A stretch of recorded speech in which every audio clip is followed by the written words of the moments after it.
High বন্ধুরা, আপনারা সবাই কেমন আছেন? আশা করি সবাই ভালো আছেন। আপনাদের সবাইকে স্বাগতম আমার কৃষি উন্নয়ন চ্যানেলে। আপনাদের যে আমার খামারের একটি বহন বাছুরটি দেখেছিলাম, সেই বহন বাছুরটি দেখেন অনেকটা বড় হয়ে গেছে। বহন বাছুরটির বয়স এখন 1.5 বছর হয়ে গেছে।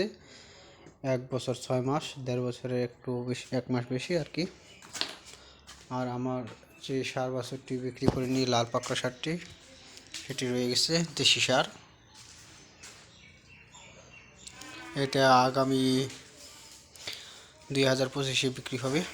আগামী কোরবানি 2025 সালে বিক্রি হবে। সারটিকে দেখে অনেক রাগী রাগী মনে হচ্ছে, দেখেন কি, কিন্তু আসলে এতটা রাগী না।